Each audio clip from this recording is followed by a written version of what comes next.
Streams back at it, coming to you live on Twitter. I'm Cassidy Hubbarth in New York City. Got Amin in Arizona and Perk in H-Town. What's up, guys? Yes, what up? Get it, champ. Get it, champ. I mean, look, I don't know if you're in a fighting mood because I don't know what's going on over there. How you doing with the kids in the house? Because I saw the video you posted. What is that, of Carter? Was he running around the house on that bike? Yeah, there's too much going on. Look at it. Just tearing up the floors. Look at him. Look at him. Watch how he hit the corner. Oh! Tokyo Drift. But did y'all wait for it at the end? Did you hear the crash? He was doing it. Yes. Frame, big noise, as if it was like a cartoon or something. Yeah. He really did skirt around that corner. This is what he do every night. He get on his bike. He dresses up in this costume. This like fire department costume, and he rides his bike around the house like this all the time. It's driving me crazy. Somebody got to understand that. Look, I understand. I know Amin understands that. With how old are your girls? I got my kids are. I got a 9-year-old, and then I got twin 6-year-olds who are gonna be 7 in a couple of months. So it's all it is, all day, every day is just yelling at people to be quiet, yelling at people to get off that, yelling at people, don't touch that, don't do this, don't do that. In the morning, they've got their distance learning. They do with their class. So I log them in on my computer, and I make it very clear. You can only mute your mic. You don't touch anything else. I'll walk away. 2 minutes later, I get someone running in my room talking about, it's not working. I said, did you touch it? No. And then I look at him like, there's no way this screen changed this way and this program is open and you must have touched it. Well, I was just trying. I'm like, don't touch it. Don't touch it. But they don't listen. And they don't look. You can kind of expect that out of the kids, though. But Perk, what's up with Van? I saw the video you just posted. She's now playing jokes on you too while you're sleeping. I mean, this is crazy, right? So we were supposed to be watching a movie last night, 21 Bridges. So they decided to get on TikTok. I don't do TikTok, so I was tired. So I goes and lays down on the couch right there, and I'm waiting on them. I falls to sleep. Next thing I know, I'm in a video. They're like, "Hey, watch this." I'm like, "What?" Like, somebody gotta pray for me, dog. I gotta get up out. I gotta get up out the house. They killing me. Perk, you gotta lay down the law, man. You gotta lay down the law. You gotta get enough of this. Man, I'm so soft. I am so soft around my house. I know you're not laying down the law with Vanity. She runs that house, Perk. Yeah, I run around it. That's for sure. All right, look. At least Perk. At least they're doing TikTok and on their bike and not charging $16,000 to your credit card with video games, because I still can't get over that story. $16,000, geez. That actually brings us to our quarantine, since we're talking about video games. And because tonight it's the NBA 2K20 player tournament beginning at 7:30 Eastern on ESPN. Then at 8:30 it switches over to ESPN2. Perk, I'm guessing you won't be watching. After last episode, you said you're done with video games after that Fortnite debacle. But, it does turn out that video games do love you, Perk. Really? Yes, because I'll tell you this. The internet is undefeated. Check this out by King Griff on YouTube. My man trying to answer the 100-point challenge on 2K14 by running the entire offense through the one and only Kendrick Perkins. Hey, wise man, look at him. Yo, what do you think Doc Rivers would have thought of this? Who's he playing against? Push it. That's why I don't like watching video games. Like, they could at least boost my speed. Hold on. Like, give me a little something, huh? With the pull-up button. Look, you almost get there. You drop 91 points before, unfortunately, his opponent just gives up and leaves the match. So we didn't see you go for 100 points in this game. Nobody was guarding me, though. Like, they was disrespecting me. No one was guarding me. Hey! Let me get a picture of this. We busted out the Photoshops. We busted out the photo. You want to take a picture of that? He just took a picture of it. No, I do want to know, do you kids ever go back and play you in these video games? No, they No, so they never use you. They are so disrespectful. That is so disrespectful. Yeah, one That of them is. played with. One of them What played do you with think? one of them played with LeBron. One of them played with Golden State. That's just what it is. Wow. So disrespectful. You should tell them that they're missing out on some good features if they played with you. Because let me give you some context first. Do you remember this game against the Spurs? Let me show it to you. You were wide open for a jumper, okay? And of course, because you're buckets, you drain it. But I do gotta ask Kevin you, Martin with the assist? Follow through. Oh, that's called the Swan. Is that what it's called? The Swan? The Swan. Hey, look, you remember? So y'all know Coach Mark Bryant, right? Coach Mark Bryant used to. Coach Mark Bryant used to always tell me all the time, make sure you hold your form and pose for the camera. So I had to do that. I mean, you clearly pose for the camera. How surprised were you that Kevin Martin passed the ball? Oh, you wrong, man. You wrong for that. Look, you know no Perk, shots like is going on. Like I mentioned, 2K peeps that Swan, so that they threw it actually into the game. Oh, yeah. Look slim. I got I got KDs on. It looked like it. Yeah. I might have. I mean, look, I might have look to at get side off by of side. But look at the taper fade though. Everything was on point. I might have to get off of Ronnie 2K a little bit. No. Oh, have you been cooking them? Nah, but I did though after I watched them in the celebrity game. Oh. Yeah, because I had been mad about my rating, so I had to ask him. I'm like, you know what? I'm gonna rate you one time. Let me watch you. Oh man. I do remember you were throwing that out there. He didn't have a high rating if you're going to go by the eye test in that celebrity game, but we are going to see his by any test. By any test. We are going to see his ratings on display tonight. Again, tune in to ESPN at 7:30 Eastern. The debut of the NBA 2K20 Player Tournament. The first matchup: Kevin Durant taking on Derrick Jones Jr. Amin. I have a question. Okay, go ahead. Durant's the 1 seed. How do they seed this? Because I'm pretty sure just because you're good in real life doesn't mean you're good at a video game. Yeah. I think they seeded it on the 2K rating, but I probably should have done some more reading on it and give you a real answer. But my guess is, I think it says on the player 2K rating. Yeah, because this is my thing. It's like Kevin Durant. Yeah, but it doesn't. Not really. Because like Kevin Durant. Right though. Go ahead. I mean, I'm sorry. You know what I'm saying? Like so basically we're about to have a bunch of upsets because most of these like players that don't have much to do outside the court, right? Like no disrespect to Derrick Jones Jr. But Kevin Durant, even injured Kevin Durant who had nothing going on, on the court, he's got businesses and entertainment stuff in the boardroom. He got all these other things. He don't have time to sit around and play 2K all the time. Derrick Jones Jr., as soon as we done with practice and he got his shots up and stuff, he going home. What do you think he's doing? He's on 2K all day long. This is not man's doing. He's been off all year. He's been off all year. You never know. He's probably been putting in that time with the controller. He's rehabbing. He's got all this other stuff going on. I mean, I don't know, man. I ain't gonna lie. I watched KD play before, man. KD nice on the video game. Is he? So I can't even front. KD nice on the video game. Oh, man. So bottom line, you're intrigued. You're picking Derrick Jones Jr. for the upset, but we'll just see how good. We'll see how KD. How good KD is. I'll tell you who's gonna win the whole thing. Eastern on ESPN. I'll tell you who's gonna win the whole thing. I'm gonna tell you right now, off of limited information, I could tell Devin Booker. And here's why. Devin Booker did one of those interviews. I think it was with SportsCenter.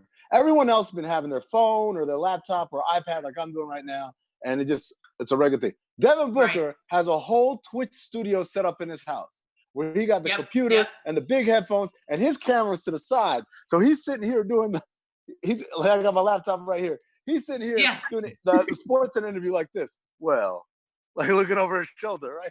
So on top of it, he's been playing for charity. He's been playing to give back. For anyone who's about that life like that, my money's on him. Devin Booker gonna bring it home. I think that's a good call. I don't know too much about it. I don't play 2K. I wish I did, just not. I don't have that. No, it's a waste of time. Gene. The only video games I was ever good at was the Aladdin game. So that's just because I knew the code AABBAA or whatever it was, and I could skip to the next round. So, but that Aladdin game was boss. I'm just saying. All right. Since we brought up KD, we're gonna flash back on this Friday to the time the two of you, you and Perk and KD. We're teammates, and every week we're going to get back in the Wayback Machine.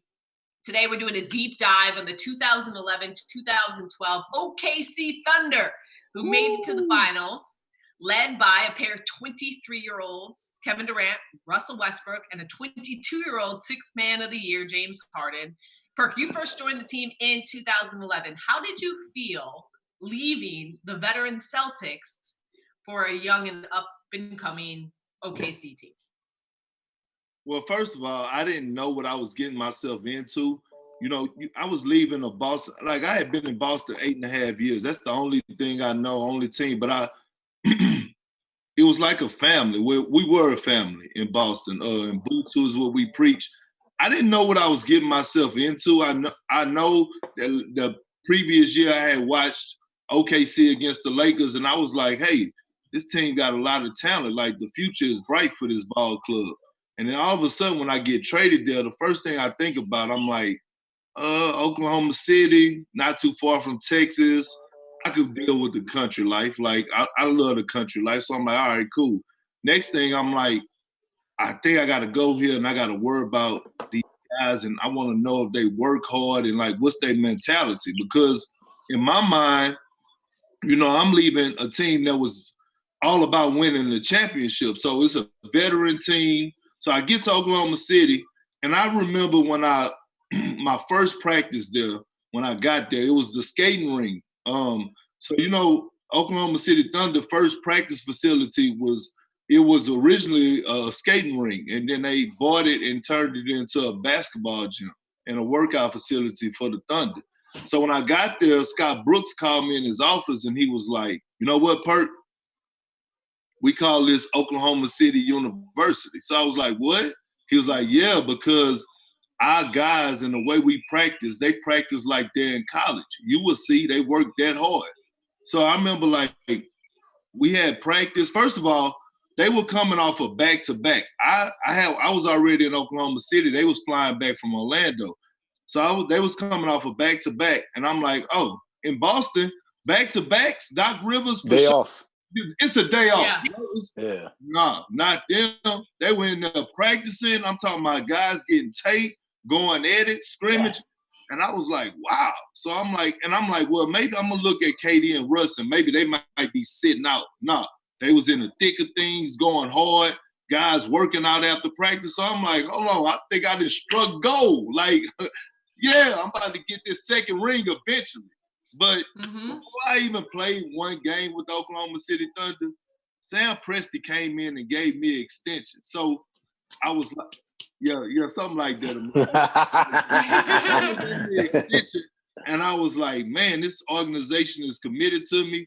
And I just was like, man, I thought, like, for sure we could have won one championship together.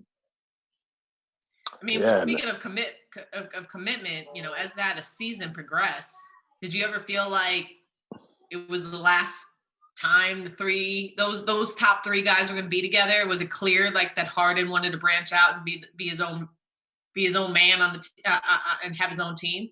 Well, you know, I knew James was good, but as I started to play more games with him, and as the season started to go along, and he started giving us like 40 pieces off the bench, and I'm like, you're able to get 40 points and you're playing with Russell Westbrook and Kevin Durant. That's pretty impressive to me. And I remember one game we were in Phoenix. Phoenix, James Harden, you know, for some reason, every time he goes back to Arizona, he feels some type of way. I don't know if it's because of his college days or whatever, but every time he goes back to Arizona, he feels like he needs to put on a show. So we get to Phoenix, and he had like a 40-piece off the bench. And it was like crazy because I'm looking at him like he's really special. All of a sudden, fast forward, we get to the playoffs, first round against Dallas. when he erupted for like 26 in a closeout game in the fourth quarter against the Mavericks, and I was like, man, James is really like this. So I knew how good he could be, but when they came back from the Olympics, I knew it was done. The following season, after we went to the finals and they came back from the Olympics, I knew James was gone because everyone was telling James that he needed his own team, and rightfully so. And everyone keeps saying Sam Preston, Troy Weaver didn't hold the team together and blah, blah, blah, this, and that. That wasn't the case. Like, they had a 4-year, $65 million deal on the table for James Harden. He needed his own team. And to me, I thought he already had one foot out the door, which he did, and rightfully so, because he wouldn't have never been able, we never would have seen this James Harden today. Right, Perk, I'm with you 100% on that. The thing I wonder is, did you see any signs before he left for the Olympics, like during that year, during the finals run? Did you see anything where he was like, maybe, you're a good he's a good teammate, he's bought in, but you could tell he's like, man, I can't wait till one day it's my squad. Yeah, I did, because you could see, like, at practice, some days he would go at the first team so hard and go at Thabo Sefolosha so hard that he wanted to kill Thabo, like, basically on the court. Like, and then, every now and then he would bring up, like, man, I'm tired of coming in off the bench. Like, I need to get this lineup. Like, once you start hearing it, and then, like, it was a time, at one point in time, like, these guys were young. So all these guys were still trying 23 and 22. Right. So all these guys were still trying to find their way, like, meaning, like, accomplish goals and stuff like that individually. So, like winning a championship, yeah, it was on their mind, but it wasn't like a major goal to them. So I saw James in, like, a couple of games. Winning a championship wasn't a goal for this squad. You think they're too young to really fully understand? Yeah, how important winning a championship at that time was. Yeah, it was, because listen, Cassidy, when you think about it, right? The Big Three was formed in Boston. KG, Paul, and Ray, they were, like, in their early 30s. Like, they had already accomplished everything that they needed to accomplish individually. The only thing that was left on the table was for them to win a championship. Now, could KG, Paul, and Ray work out when they was 23 years old? We don't know. Because, like, when you asking people to sacrifice and they have hidden agendas or individual goals, it's hard. It's very hard. So just appreciating how hard it is to get to the finals and get a championship, you're saying is just it's a maturation process in the NBA. Cassidy, do you think? Yeah. There's an old saying: youth is wasted on the young. Right. Right. So that's why every player you ask them, like, if you knew if you knew then what you know now, what would you have been like as a player? They were like, oh, I'd be so much better because I would take care of my body better. I would have, been able to do this. I would have known that these things aren't important, that it's more important to win and all.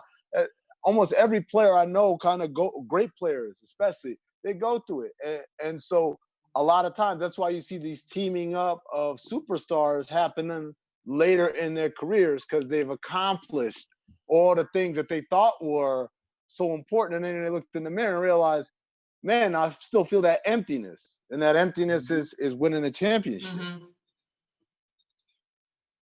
I do want, for you to clear something up, because we were talking about how Harden wanted out, but Harden didn't choose to leave. Can you explain, like, essentially how that departure happened? Right. So he was going into the last year of his deal. He was eligible for an extension. That's what Perk was talking about right there. And he chose not to take that extension.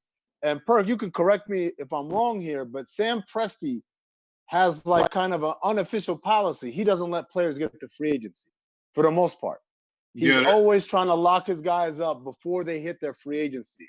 If you look at all the players, Durant, I think, was the first one that they let go to free agency. But everybody else, Jeff Green, the guy that Perk got traded for, he was coming up on his free agency, and they traded him. And you're right, because Jeff Green didn't sign the extension that they put on the table also. Sorry about that. Exactly. No, but you're absolutely right. That's exactly why. Reggie Jackson, if you remember, he was talking about, man, I'm a starting guard in this league, and I'm not an idiot. Westbrook is going to start forever. So I need to be somewhere else if I'm going to, become the player I'm going to be. He got traded before his free agency. Turned down $48 million. Yep. So all these guys, they have a pattern. And so Harden was one of those guys who said, well, I want to be the man and I want more. Well, Presti's like, well, we're not gonna wait for this. We're not gonna try and convince you. We're gonna try and get something for him. And I know people complain, oh, they didn't get enough of it. But if someone's telling you I'm not staying, whatever you get is more than zero, first of all. Second of all, they did pretty well. They got Kevin Martin, who was a really good six-man and a 20-point-per-game scorer. They got the draft pick that became Steven Adams, who has been a very productive player for them. And they got a couple other pieces as well. Obviously, it would be nice to have Harden, but like Perk said, A, he wouldn't be the player he is today if he had stuck around. And B, the guy's heart wasn't in being there. He did not want to play the role that was available for him. And so in trading him, they were able to keep Serge Ibaka and spend less money than they would have paying Harden for a guy who wanted to be there, but also did the things that they needed. Because you got two guys who are all world scorers and offensive players. You kind of need another defensive dude there. You don't need another scoring guy. Perk, I want to end this conversation on just a what if. So as we all know, those three guys all became MVPs. Do you feel like those three could ever play together again and be successful? Do I think they could play together and be successful? Yes. I mean, yeah, when you talk about like Kevin Durant and Russell Westbrook and James Harden, like I think like, like if those guys would have stuck together, for sure they would have won a championship. Like there's no doubt in my mind. But like, it's that age factor. And do those guys think on that? Absolutely. But everyone made the sacrifice except for James. When you think about it, now that Amin is saying it, like when you think about it, Cassidy, like Russ signed the extension. KD had already signed the extension. Serge signed the extension. I signed the extension. All we was waiting on was James. And really, to be honest, everyone took a pay cut. Russ took a pay cut. KD took a pay cut. Even Serge, even myself, because I had a deal on the table that I could have got 5-year, $55 million in Golden State, but I chose not to go to free agency. I signed it for show instead of trying to get some more. But at the end of the day, for sure, them guys would have hung up some banners in OKC. There's no doubt in my mind. Cassidy. Oh, my fault. There's Pat Riley has got a very famous quote about this. He calls it the disease of me, right? He wrote this when he was coach of the Lakers. And it says 6 danger signals of the disease of me. 1, chronic feelings of underappreciation. 2, paranoia over being cheated out of one's rightful share. 3, leadership vacuum resulting from formation of cliques and rivalries. 4, feelings of frustration even when the team performs successfully. 5, personal effort mustered solely to outshine one's teammate.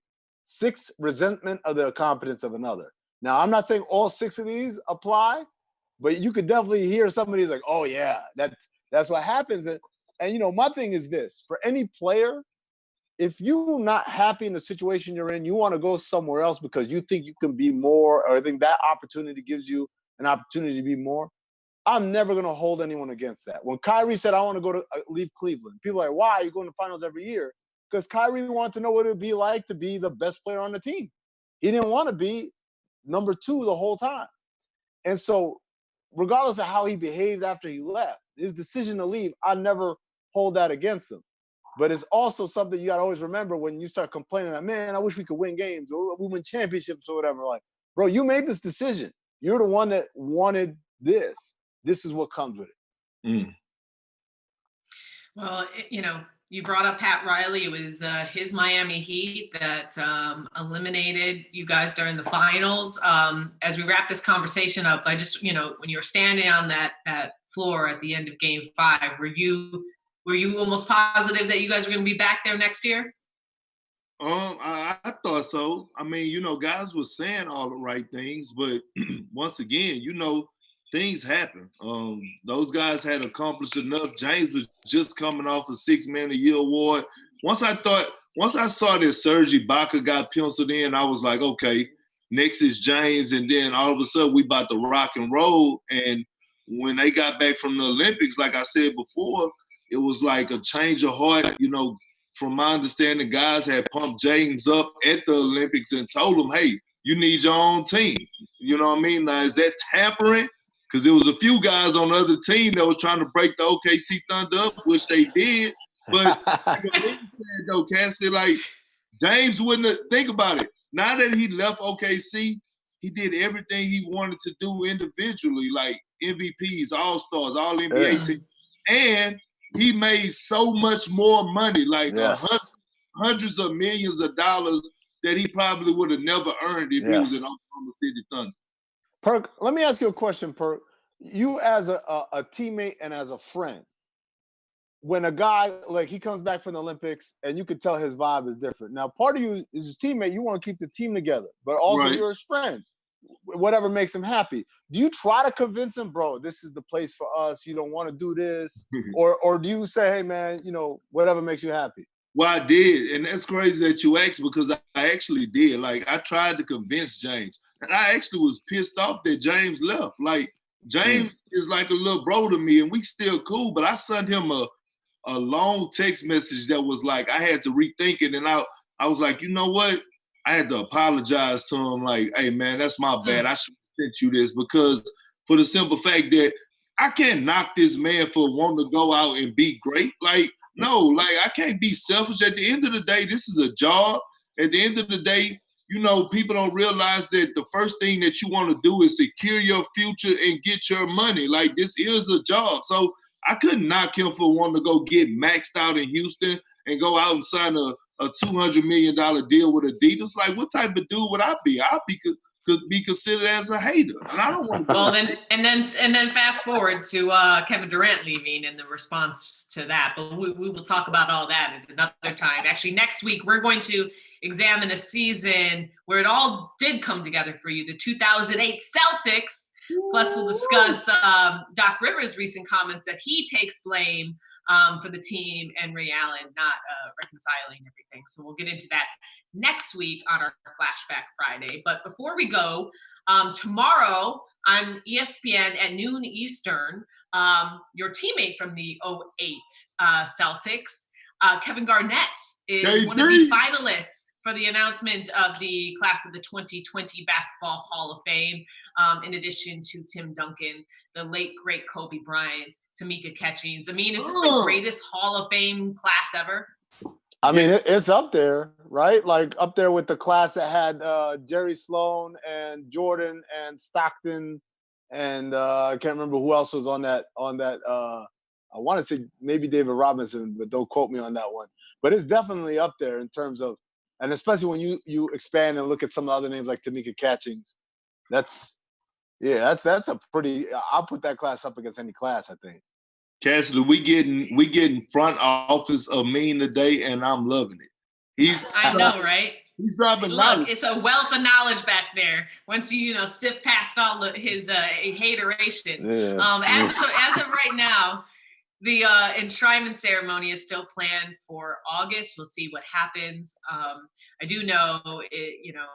Can't say enough about the fact that it's just heartbreaking that we're not going to be able to hear Kobe Bryant's acceptance speech, because we know that would have been probably one of the best of all time. So we'll see what happens with that enshrinement ceremony. But again, tomorrow you can watch the announcement of who will be inducted into the Hall of Fame at noon Eastern on ESPN. So let's finish up the show with some questions from the viewers. And we got to start here. M. Warren 78 _ Cubs. So you know where this is coming from. And I'm going to throw this at you, Amin. How excited are you for the Bulls finally turning the page on Gar Pax? I think it's coming from a homer place when he's this excited. But what are your thoughts on this story here? I think the question was for you, because you're the Chicago person. Yeah, I think so. You're right. I think you're right. But I'm going to put it to you. Look, they've had a long enough tenure to show that they could competently run the situation. And like most front offices, they had some hits and they had some misses. And unfortunately for Chicago, they had a lot more misses than hits. For me, I always go back to that last year when Noah was going to be a free agent, when Gasol was going to be a free agent, and when they weren't playing well and Derrick Rose was in and out with injury. I said, strip it down. You got a guy in Jimmy Butler. You can get a head start because those were vets that people liked and needed in playoff pushes. You could have got some assets. You could have accelerated that rebuild and rebuilt around Jimmy Butler. And instead, they held on to those guys and they ran Tibbs out of town. And then what I still consider one of the most shameful acts in NBA front office history. Oh. You fire Tibbs and then you're going to write a letter, a press release where you trash him on the way out. That's not how we do things in this league. You say, thank you for your service. Best of luck to you. We move on. We don't say, well, he did this, this, and this, and we want him to do.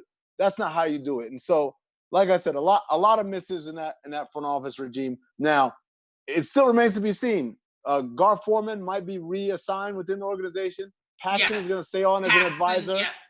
My thing is, if you want to clean house, you clean house. But if you if you just push things into a closet and push things under the rug, that doesn't fix the situation.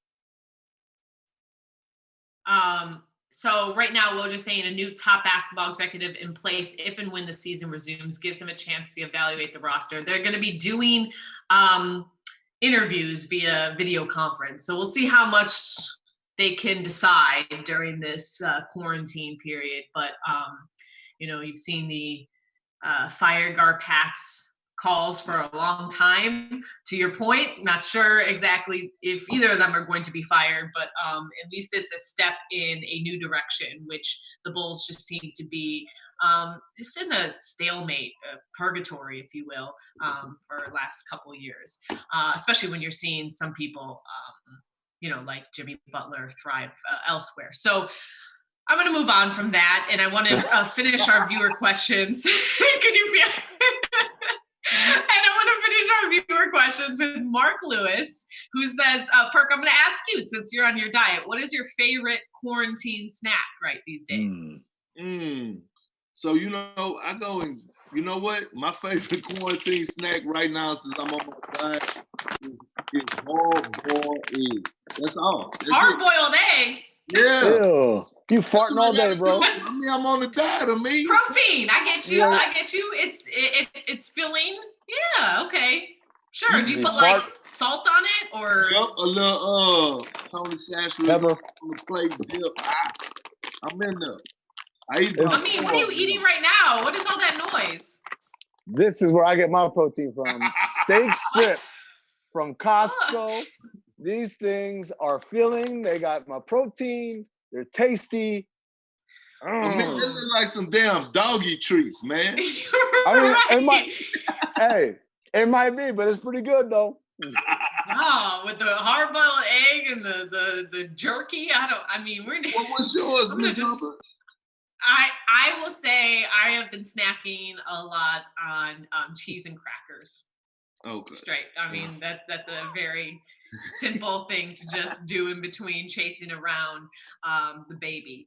All right, I'm going to wrap this up. I do want to sign off by saying I just actually got an alert on my phone, which was kind of scary, but it was attention all healthcare workers. New York City is seeking licensed healthcare workers to support healthcare facilities in need. Wow. So I'm getting an emergency alert here in New York City. But I just want to say thank you to all the healthcare workers who are risking their lives to save our lives. And that includes, my brother, who is a PA in the ER at Piedmont Hospital in Atlanta. So, I'm particularly,